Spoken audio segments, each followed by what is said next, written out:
Welcome to The Cutting Edge. Former Texas Governor Rick Perry is set to face the Senate Energy and Natural Resources Committee next Thursday for his confirmation hearing. What does the panel have planned, and how is Perry preparing? Joining me today is E&E News reporter Hannah Northey. Hannah, thanks for joining me.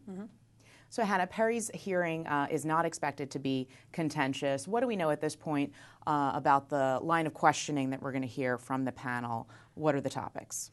Right, we're not expecting fireworks, but I think the members of the Senate E&R are going to ask him broadly about climate change. They're going to push him on whether, what his beliefs are, as well as a contentious memo that was circulating by the Trump transition team at the agency looking for individuals who worked on climate-related meetings and the top paid workers at the laboratories. So I think that senators are going to dig in on those broad issues. I think they'll also ask about issues that are important to their own districts. Maria Cantwell, for example, is going to bring up Hanford. That's a ongoing cleanup in her state of Washington.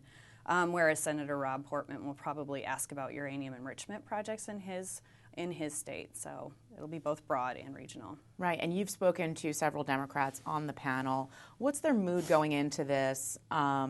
Is it generally positive? I think it ranges from cautiously optimistic to skeptical.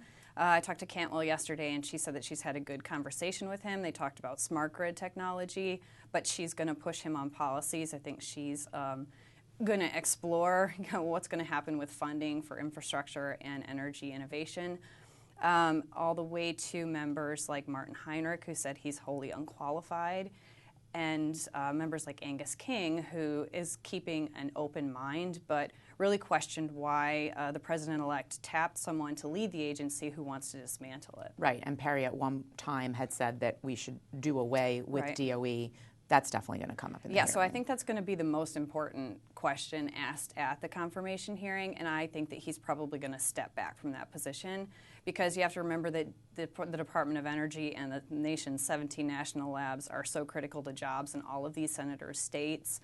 It has a lot of bipartisan support, and so he's probably going to talk about leading the agency and not taking it apart. But Rick Perry also wrote a book about shrinking the federal government's footprint, so like members like Bernie Sanders or Al Franken, they're really going to ask about renewable energy funding and what's going to happen to the loan guarantee program and how he's going to manage the broad portfolio. Who's in the study sessions with Perry? Who's prepping him?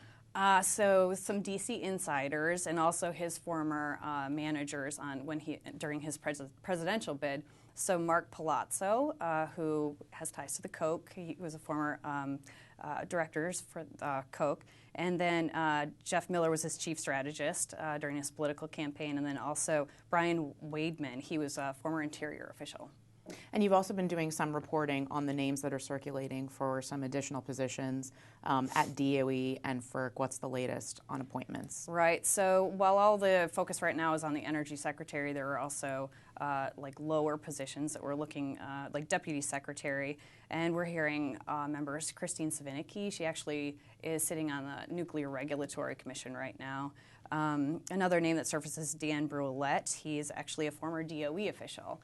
And then at the Federal Energy Regulatory Commission, Trump is going to be able to appoint a chairman and two Republican members. And so it's kind of a precarious situation right now with 3 Democrats. And if any one of those Democrats leaves early, they're going to have trouble making high-profile decisions, rulemakings, et cetera. So we're hearing the names Neil Chatterjee, Mitch McConnell's top energy aide, as well as Janet Sina, former utility executive. They could be possibly tapped to lead the agency. All right, very interesting stuff. Next week will be a busy week for us. We'll be watching Zinke, Pruitt, and Perry. That's right. Yeah, a lot to report on. Thank you for joining me. Thank you. More Cutting Edge coming next Friday. We'll see you then.